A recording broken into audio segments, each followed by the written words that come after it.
that you're gonna play. But if you wanna stay in shape, well, you better hit the GymWits. That's right, man. Tell 'em. Welcome to the GymWits Podcast. I'm Ryan George. I'm Justin Guild, a.k.a. Chef Sonic. And we are the GymWits. So it's really starting to come down. We thought that the storm would be not much of anything. It was supposed to start snowing last night and sort of didn't.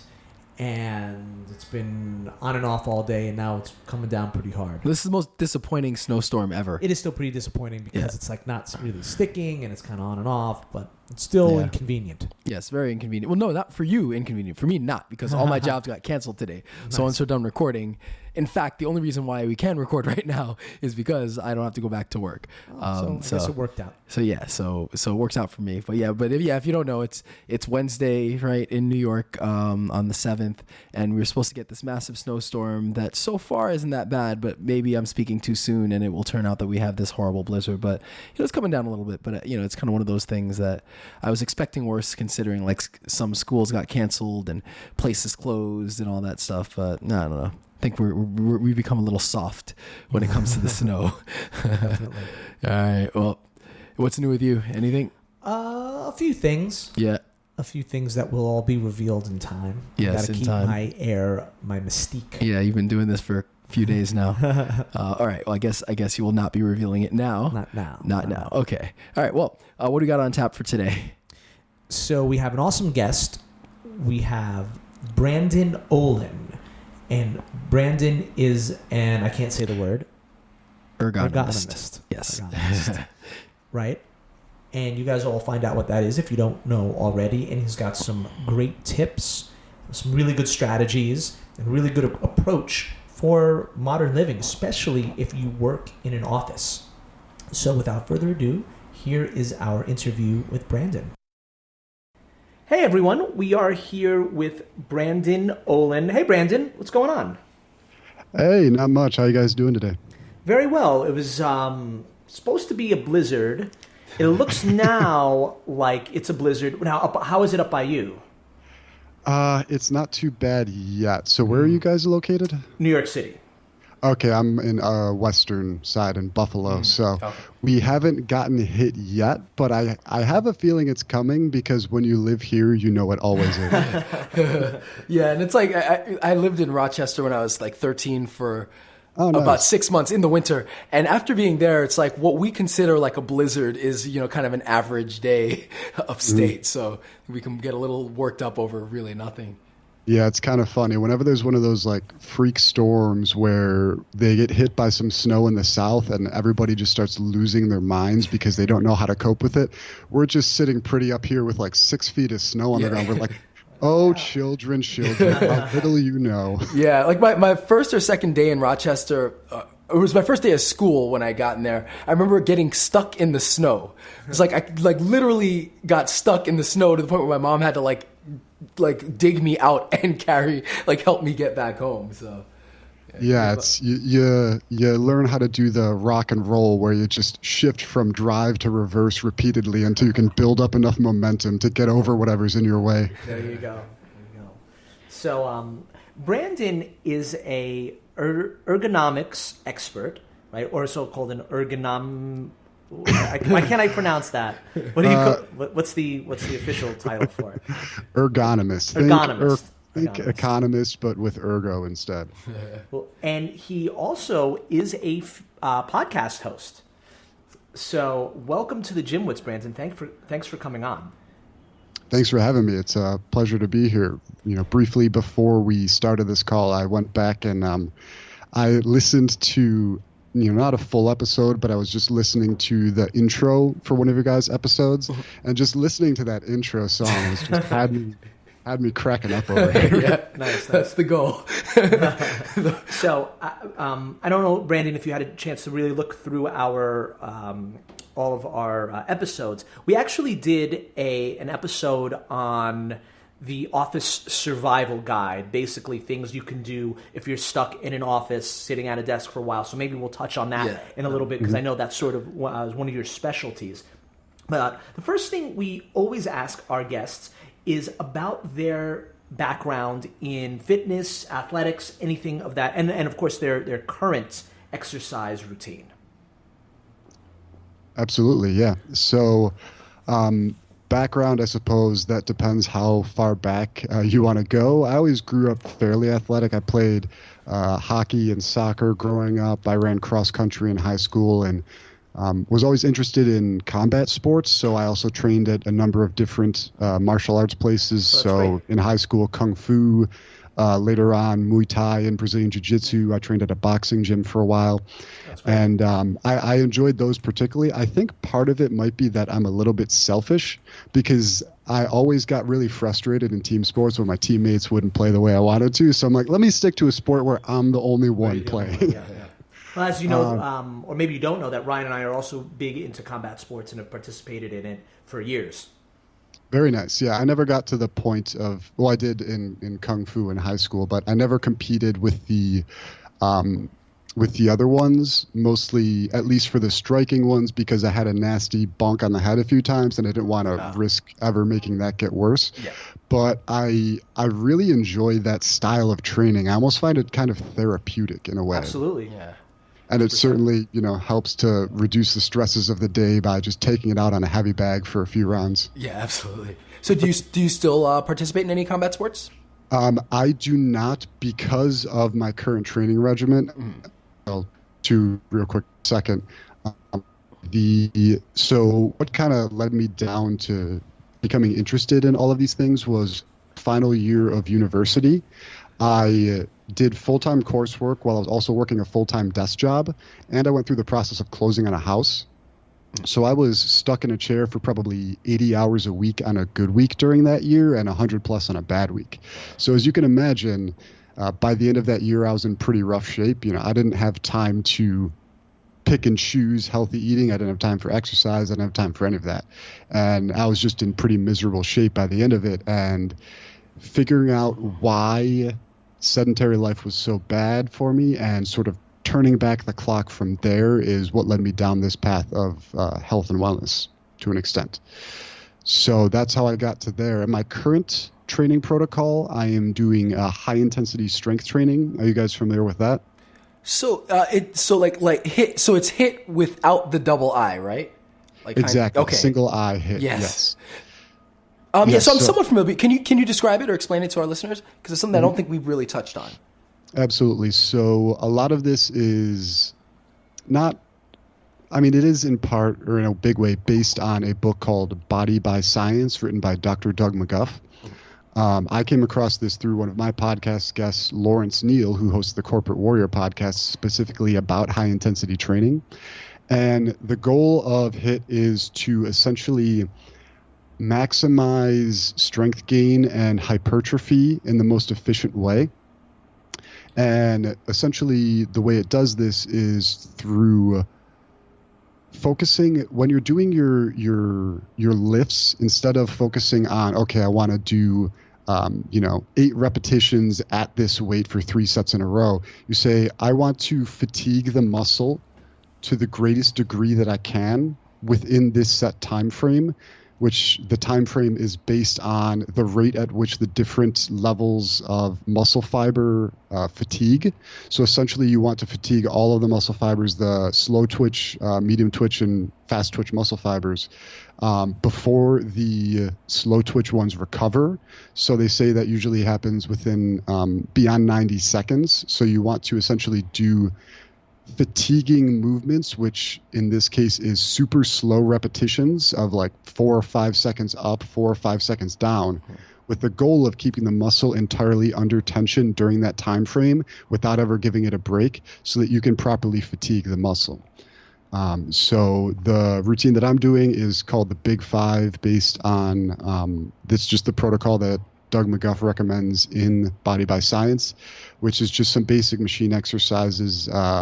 It's pull down, chest press, seated row, overhead press, and leg press, just with the goal of hitting all of the major muscle groups. And you do all of those exercises aiming for that 60 to 90 second time frame, with the goal of fatiguing the muscle to the greatest degree possible. And is that one set, like you would do one set of each exercise, or you do multiple? Yep. The goal is one set to failure. Oh, wow. And how long have you been doing this type of program? I've only been doing it for about 2 months now, but it seems to be working pretty well. Numbers are moving in a pretty good direction, and despite the fact that each time I go to the gym, I'm only, from the time that I start the first lift to the time that I end the last lift, I tend to spend about 10 to 13 minutes working out, but it's still moving me in a pretty good direction from what I can tell. Do you do any cardio now or anything to supplement it, or is it just the HIIT training?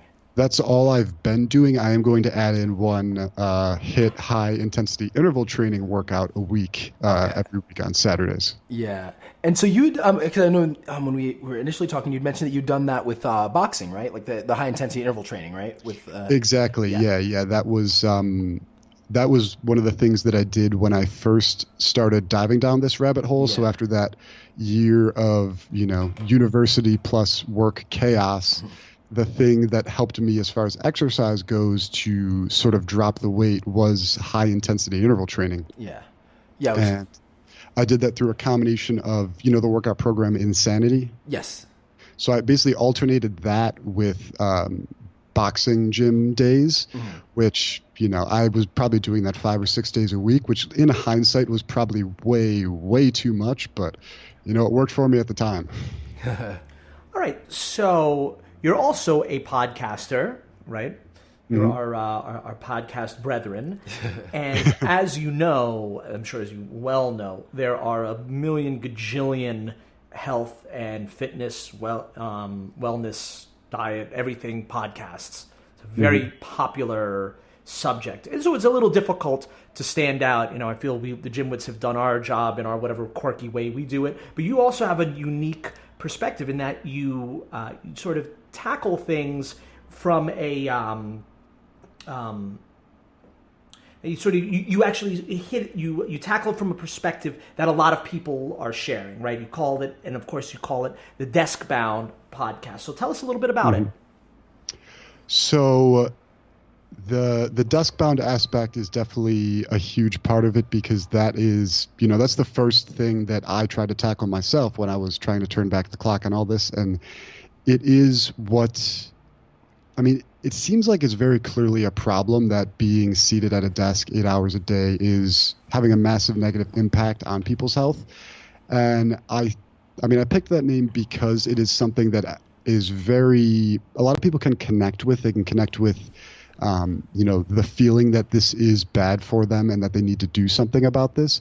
But the truth is that the problem, as I've learned, is a lot more complex than just sitting all day. There's myriad number of factors that go into it. And that sort of plays out in the thing that my most recent endeavor is, as I mentioned to you guys beforehand, I'm starting a private group for people to discuss a lot of these health issues from the perspective of science, as opposed to, sticking to a particular diet, which I've actually titled Surviving the Modern World, because in many ways it feels like that's what we have to do. If you go back in time 30, 40 years, there's all these health issues that have popped up that almost didn't exist back then. And the deeper that you dive into this, the more you realize that there are a lot of things in our lives these days that are actively damaging our health that we don't even really realize it. And that might sound like a woo-woo, like, oh, technology is trying to kill us, we need to go back to natural living. But these are all based on some pretty thorough scientific studies. Yeah, and it's pretty clear that, it's like we haven't, like, things progress so quickly that we physically haven't adapted to how much life has progressed, in the last few hundred years, let alone the last 30, 40, 50 years where things have changed so rapidly. So I can totally understand that. Yeah, we have it's like we have our brain, the operating system that runs our lives is like a iPhone that's like 10 generations too old trying to run on the new firmware. Yeah. We weren't built to live to essentially cope with the way things are.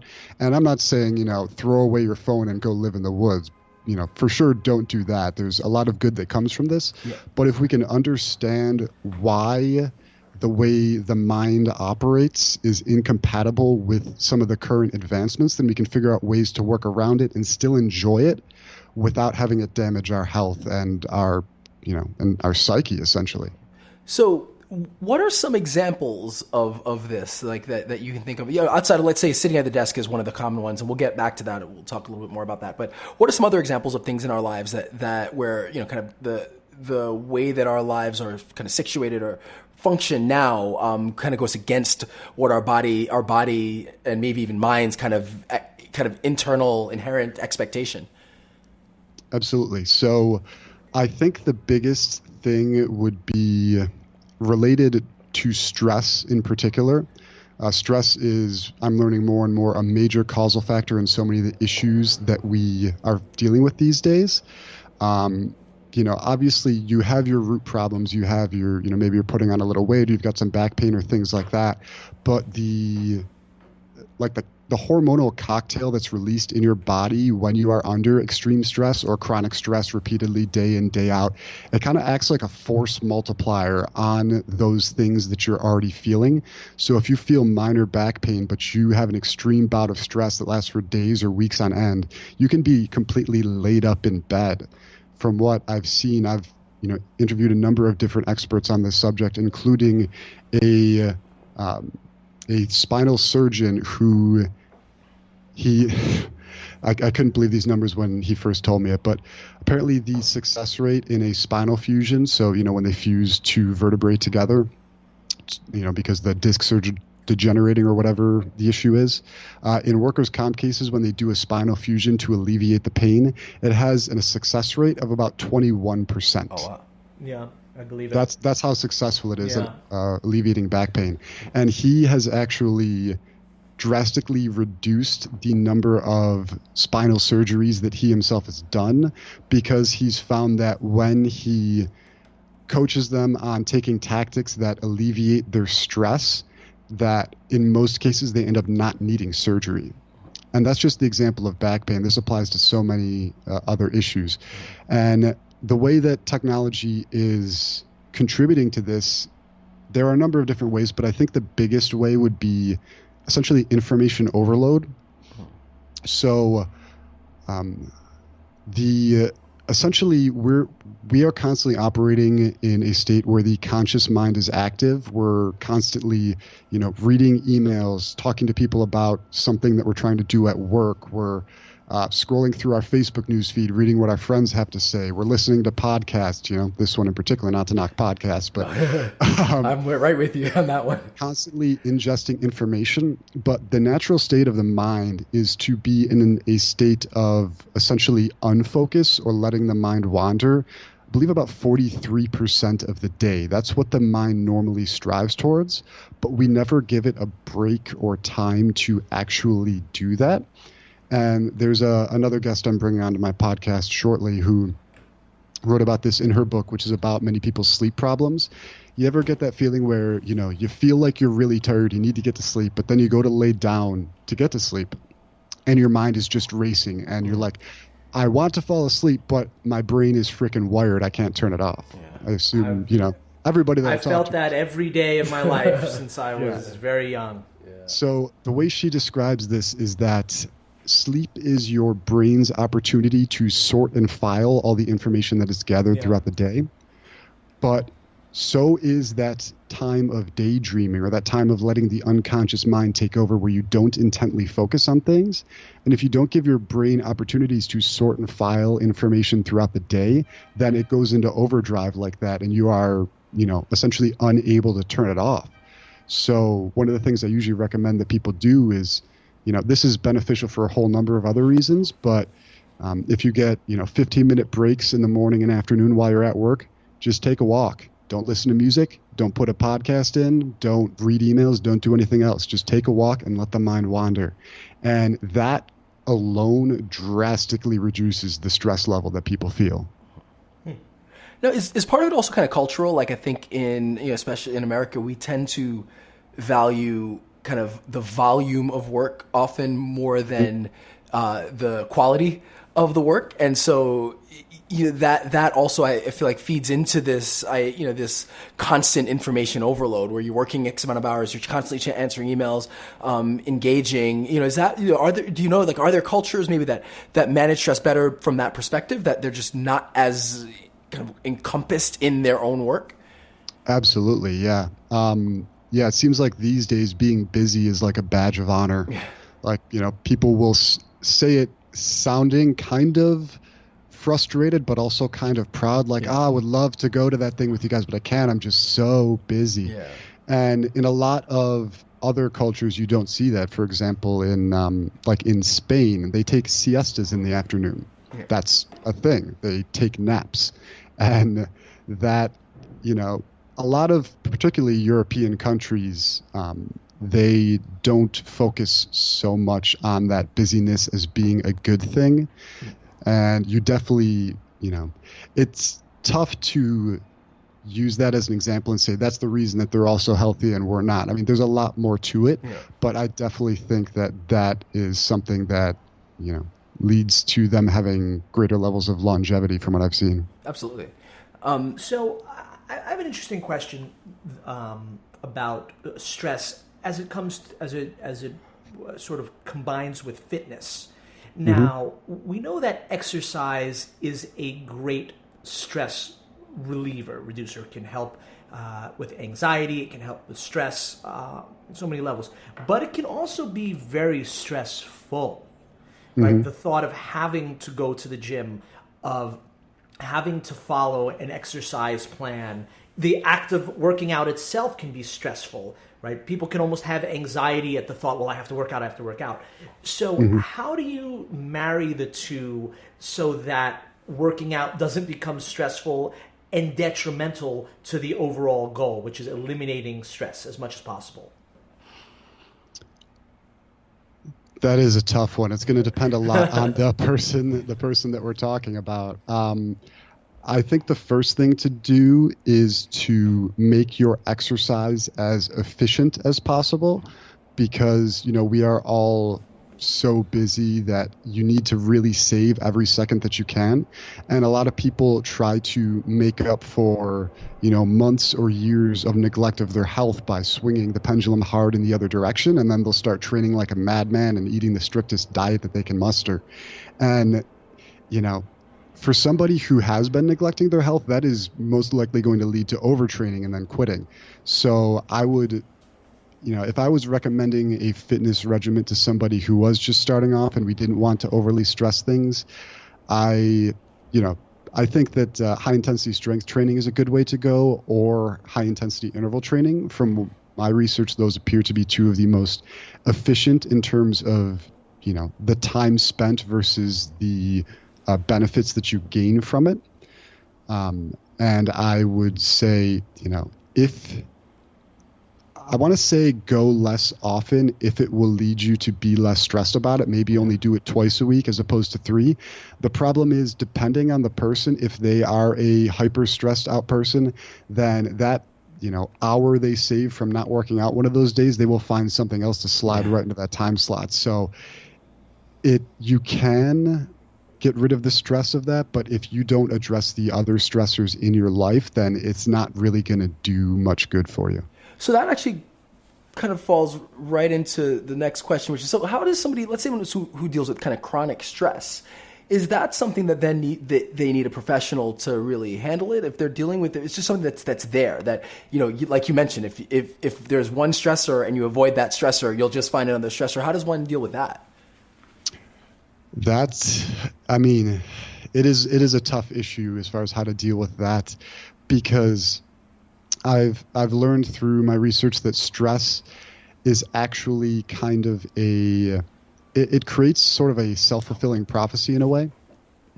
So if you look at the evolutionary context of stress, like, what was the purpose of stress? Why was it developed? Well, stress was our response to any sort of threat to our livelihood. Yeah, a woolly mammoth is heading right at you. You better get out of the way. Exactly. Yeah, a bear is trying to maul your face off. You need to do something. You need to move. And the hormones and the energy that is released in the body is meant for physical activity. But when we get these really stressful moments in our work, we are often completely incapable of being physically active. So if you're dealing with that sort of situation, I would say the first thing, one of the best things that you can do would be to use that boost of energy, the blood sugar that your liver releases, the adrenaline, the cortisol, all of those things, even if it's very, very brief physical activity, that alone can reduce the stress dramatically, because if you don't use those hormones and the blood sugar that's released into the system, and it just sits there circulating, over and over and over again, it can wreak some pretty nasty results from that. So if you can do, this is going to depend on what situation you're in when you're feeling stressed. So if you're in the middle of a sales meeting, across the table from another human being, you can't just plop down and do a set of push-ups. Like, that's not, you're definitely going to lose that sale, and you're going to be even more stressed out. But if you're at your desk, away from prying eyes, there are some pretty basic things you can do to avoid that from dealing too much damage. The one that I normally go to is, I don't recall the name of it, but it's basically a very simple breathing exercise. So I have a description of how to do this if people want to check it out on our website later. But essentially what you do is, so scoot towards the front of your chair a little bit so your back isn't supported by the backrest. Sit up as straight as you can. Breathe in and out deeply a few times just to make sure you got plenty of breath. And then expel all of the air from your lungs. And then tense as tightly as you can every single muscle in your body, and hold those muscles completely contracted for 3 to 4 seconds. And what this does is you're not putting in any new resources, because you've expelled all the oxygen from your body and you're not inhaling anymore during the length of this exercise. You're contracting all your muscles as tightly as you can to burn those hormones, that blood sugar, and those things off. And then sorry, I lost my train of thought there for a bit. So you're not putting any new resources in, and you're burning all of that off. And then once you're done, you will find for most people that the stress level has dropped dramatically, even just from doing that. Yeah. So that's just sort of how you deal with the initial first burst of it. That's a pretty easy one that you can do, without looking too odd to your coworkers. There are some more advanced ones that I like to do, but that might get you some odd looks from the people in the cubicle next door. Like, there's one called the magic carpet ride, where you can cross your feet at the ankles and pull your feet up onto the chair next to you, and then put your hands on the armrests and basically do a tricep dip up. Okay. So you can, you look like Aladdin sitting on his magic carpet. So that's another good way that you can let some of the energy out. Cool. But that's one of the best ways that you can severely take the edge off of the stress response that your body feels. If you can't get away from your desk, and if you can't cope with it any other way, or take a step back. And that's one of the reasons that I recommend people take walks, because if you can take a step back and give your mind time to process the situation that you're in, you can usually realize that it's not as big of a deal, or that you can find a clearer solution that you couldn't otherwise. When you're stuck in the middle of a really stressful situation, it's very much a case of you can't see the forest for the trees. But when you go for even a 10-minute walk and take a step back, you can usually see a clearer path that was pretty obscure before. Yeah. Cool. So now we'll go back a little bit. Sorry to cut you off, Ryan. While we're still on the subject of stress, I have one more thing to ask, and I know that it might not be your field of expertise, but maybe you have some experience in it.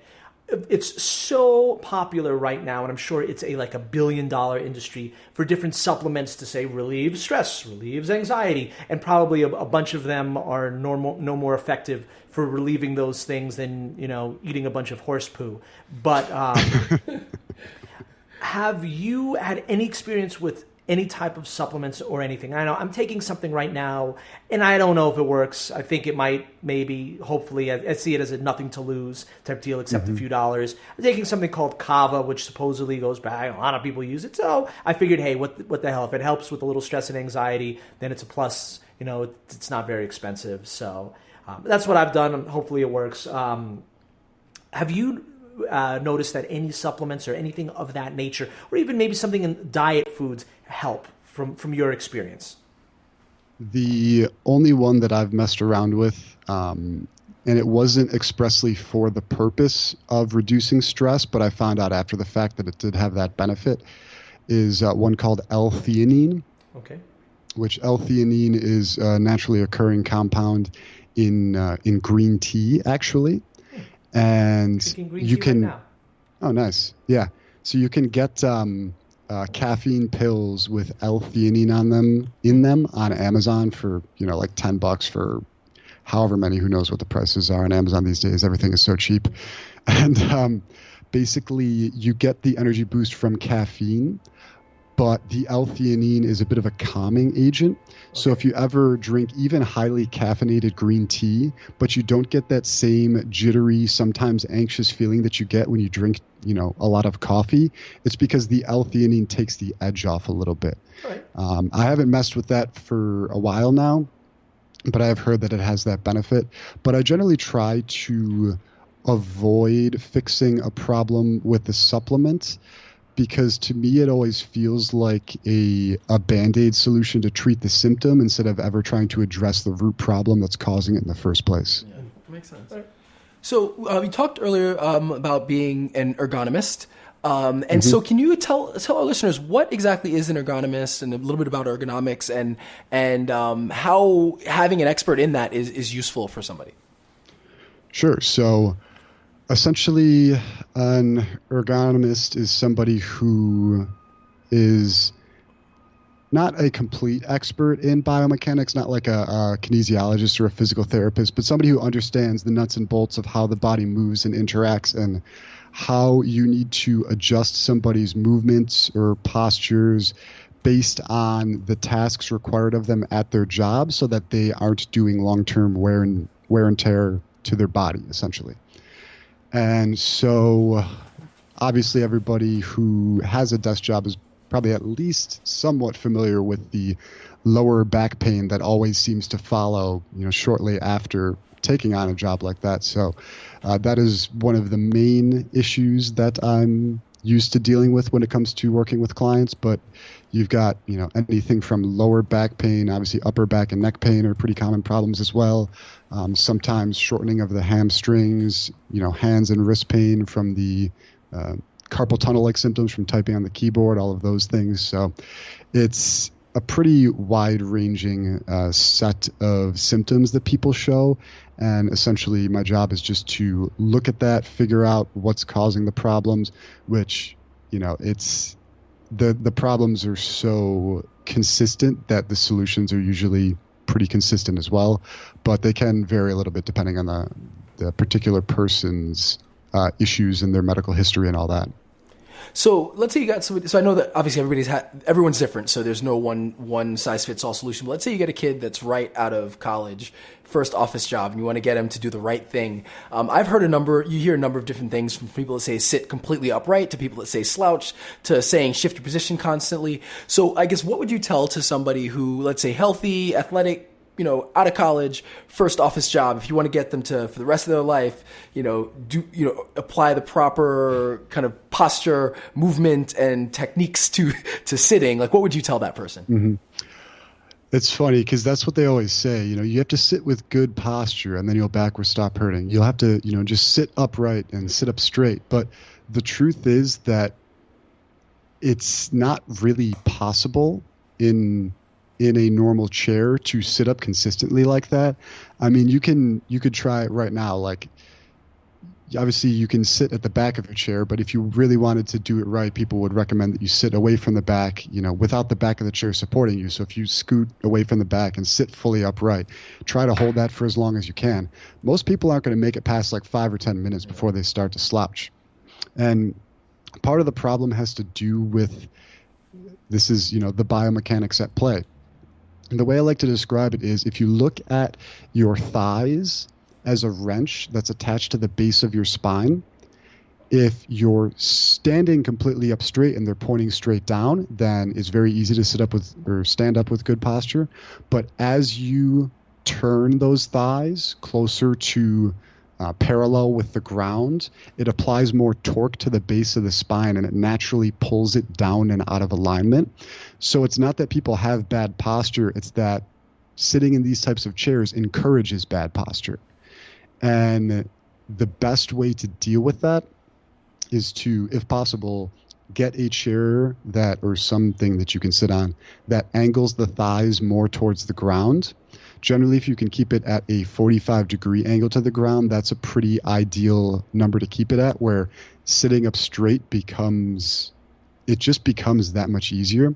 And a great way to test this for, you guys or any of the people who are listening at home, sit down on the ground and just extend your legs completely out in front of you, and then try to sit up straight with the best posture that you can. And then switch into what is called a Seiza position, I believe, which is a term from, I think it was Tai Chi. Doesn't matter. Basically, sit on the ground with your shins and the top of your foot flat against the ground, with your butt resting on the back of your legs. Your thighs are only pointed a tiny bit more down towards the ground, but that little angle difference right there makes sitting up completely straight that much easier. And it's difficult to apply this in a job, obviously. It's going to depend on how okay your employer is with, a different type of office chair as opposed to a traditional office chair. If they don't care at all and you can have whatever you want, something like sitting on a yoga ball can work very well, because you can angle your thighs down towards the ground, at whatever angle you like with that.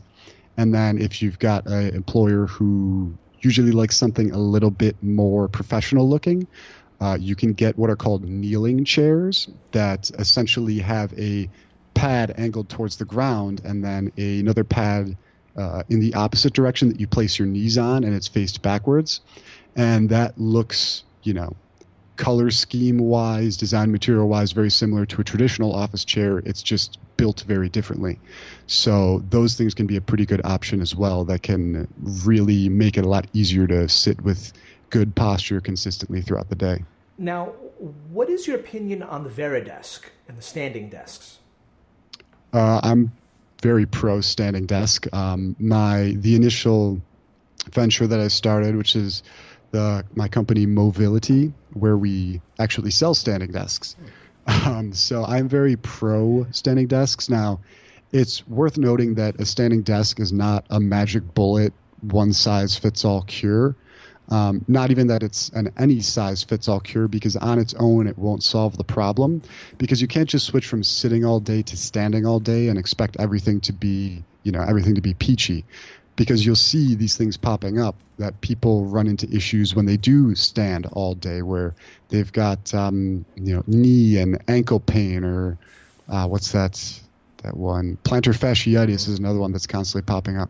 And there's this term or phrase in ergonomics that probably most accurately describes the dilemma of having good posture, which is the best posture is the next posture. See, the human body has evolved to essentially be constantly moving. And when you try to find one position that you can be in all day that will be ideal for the body, it simply doesn't exist. So the question is not, what is the best posture that you can be in, but how can you integrate the most different types of postures and movement through the day without taking a severe negative toll on your productivity and the work that you're getting done, and without making people spend, an arm and a leg. Like if you have to sell a kidney to afford a new office setup, that's not good for your health either. Sure.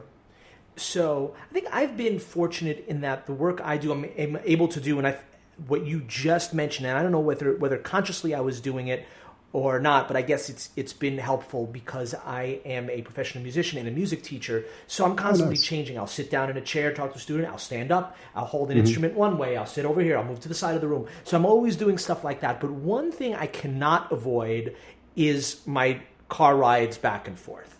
So, and some of them are brutal. Like yesterday I was stuck in traffic, and being stuck in traffic is one of the worst. It's like humans are not meant to be stuck in traffic. There's nothing you can do about it. It's very stressful, especially when it's making you late. And then you're stuck in a car, which is not great for your back and your body. So, do you have any advice for what people can do if they drive a lot, if they're taking rides, or maybe if people take a lot of train rides, maybe it's better to stand.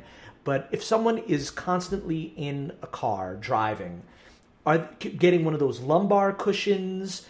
Is there anything that we can do to alleviate some of the stress on our body? You pretty much hit it right there. The only thing that I'd really recommend would be something like one of those lumbar cushions. I normally don't recommend that type of a solution because I view it kind of the way I do a supplement. It is kind of treating the symptom of the lower back pain without ever doing anything to strengthen the back or improve the alignment of the spine. But it's inevitable in a car.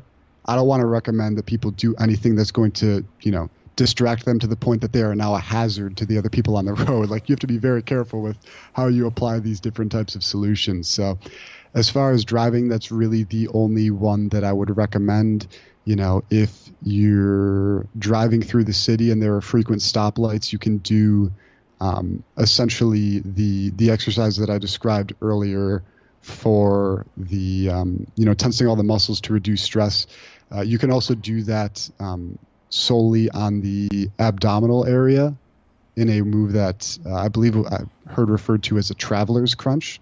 So basically do the same thing, a few quick breaths in and out, breathe out, and then try to suck or imagine sucking your belly button back to your spine while contracting your abs and hold that for 5 to 10 seconds.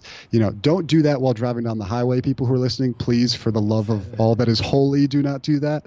But if you get stuck at stoplights a lot, you can do something simple like that will give you a little bit more activity.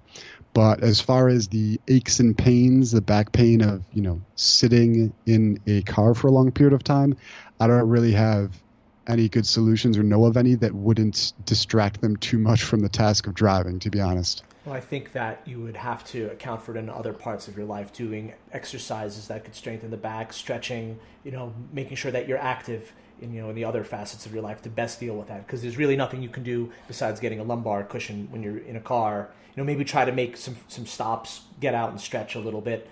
But yeah, if you're on like a long haul road trip, then you can definitely take quick breaks like that just to get out and move around. And walking has been shown to be very beneficial for helping to improve back pain.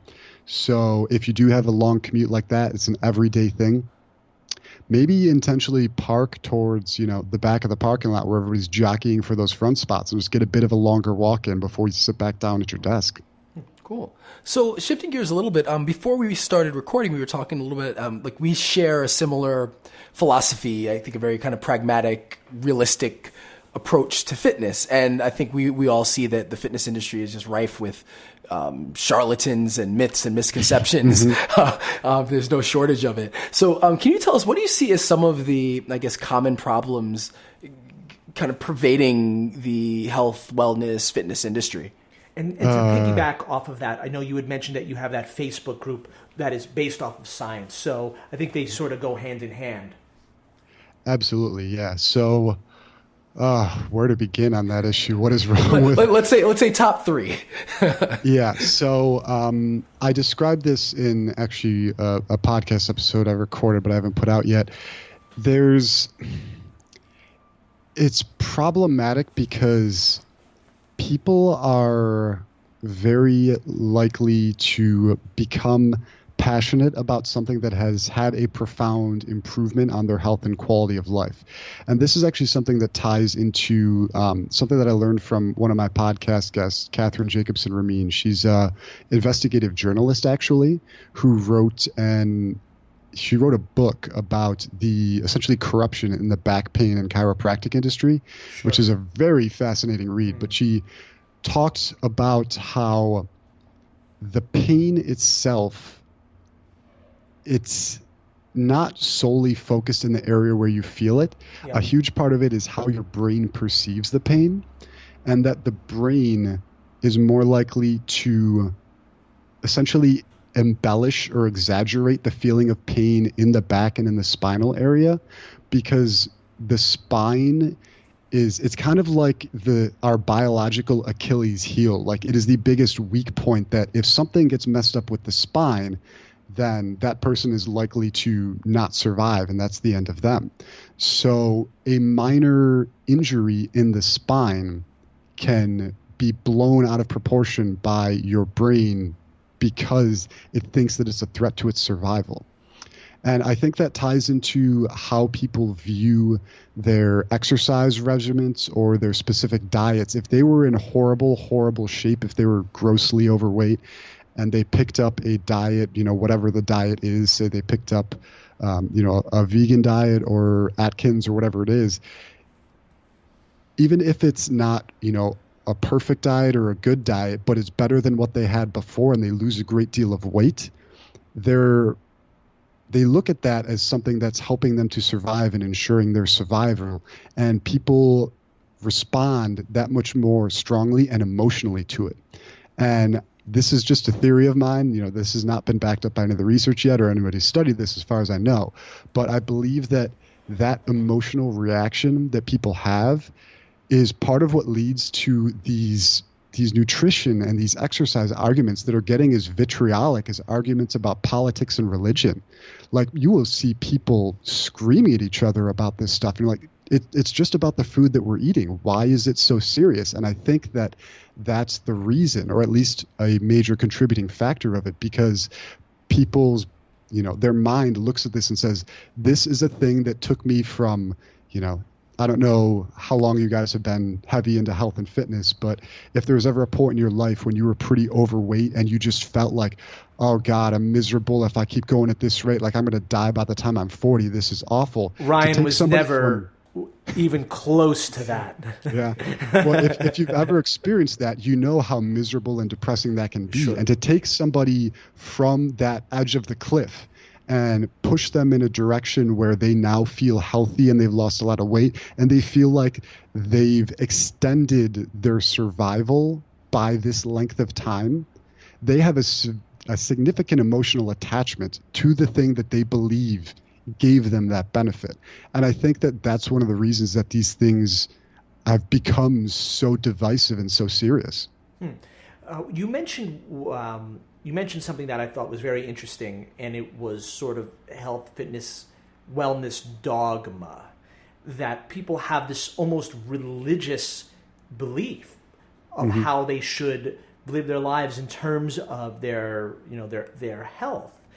And I've noticed similar things. Like right now, there's a tremendous amount of sort of dogma surrounding natural things, natural supplements, organic food, this and that. And while some of it might be legit, it might be good, it's made for a multi-billion-dollar industry, and we don't know what of it really works. We don't know how much of it is a sham, but people are buying into it, hook, line, and sinker, right? You see tons of stores and industries, and there's just so much around it.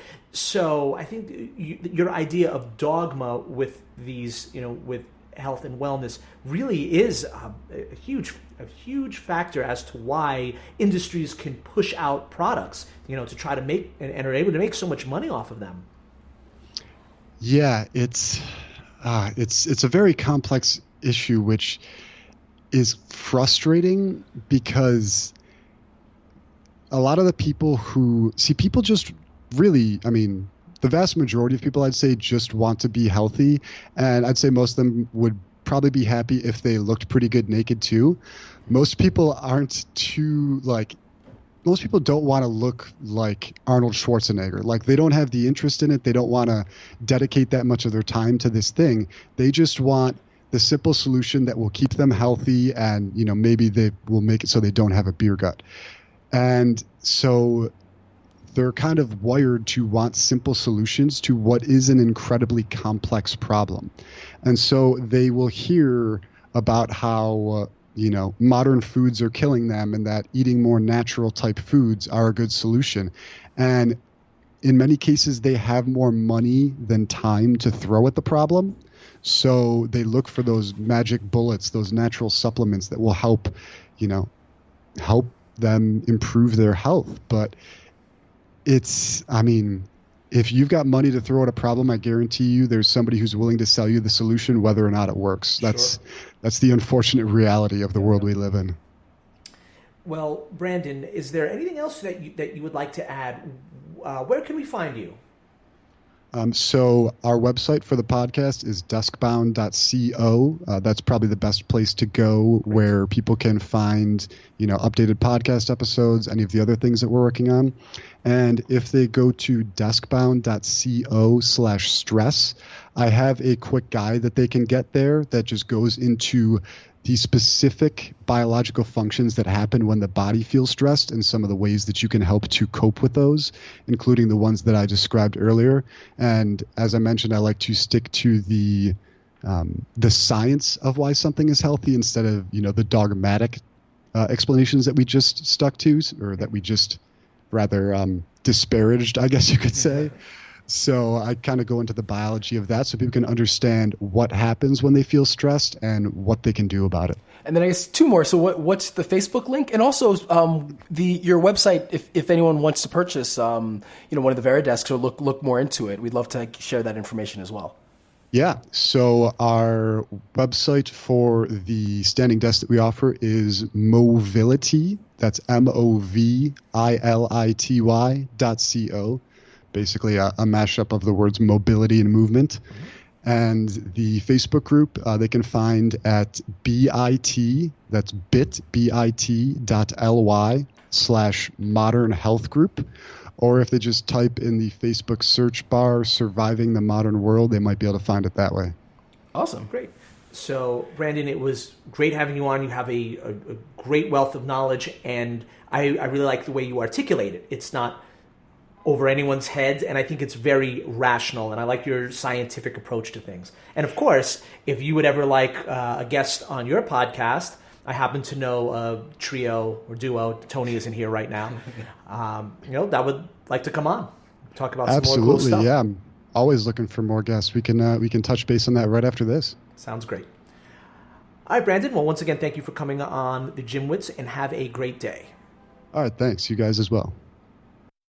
So you never know who you're going to get. We get solicitations for interviews from people that are brilliant and are very accomplished to people that are quacks and are trying to sell some weird snake oil. I wasn't sure what to expect from Brandon, but I thought he was as an excellent interview. He had a lot of knowledge. He spoke about sort of what he knew about, which was really that dynamic in the office of how to take care of yourself. Yeah. Right? He mentioned some great tips. Little exercises. Thought it was very practical. Thought he had a good approach. Yeah, no, it was great. It was a lot of fun. It was really, really fun. Really great discussion, and it was interesting going back and forth. I wasn't sure. Sometimes my own perspective is, I try to vet our interviews as much as I can. So I was pretty confident that we'd have a good interview, especially listening to his own podcast. But I kind of was like, this might be a shorter one, and I totally miscalculated. It was actually a longer one, but it was so engaging that it felt quick. But it was like, oh wow, we're almost at an hour, so it's pretty good. So before we let you guys go, we got some work for you guys. If you listen to the show and you enjoy the show, help us out. So we got, I think, two things for you to help us, and then one bonus for you guys, for some people. First thing, go to survey.lisbon.com/TheGymWits. I will include a link in the show notes. If you can fill out, it's a quick survey. It will literally take you 15 seconds or 20 seconds to fill out. It helps us infinitely as far as kind of finding the right advertisers, getting the right demographic information. But yeah, if you enjoy the free content you're getting, I'm not going to threaten you like other podcasts do, because people say, well, if you want this to stay free, you got to do this. No, we're probably going to be doing this for free for a long time. So you will get the GymWits for free. But if you can help us out, go to survey.lisbon.com/GymWits and fill out a quick survey. Let's think about this. If some nice financial support does happen to roll in, we can provide more content more often. So don't listen to him. Just help us out. That's all. The second thing. What was the second thing that I was going to have ask? Oh, yeah. Normal stuff. If you can, go on to iTunes, leave us a review. That helps us a lot.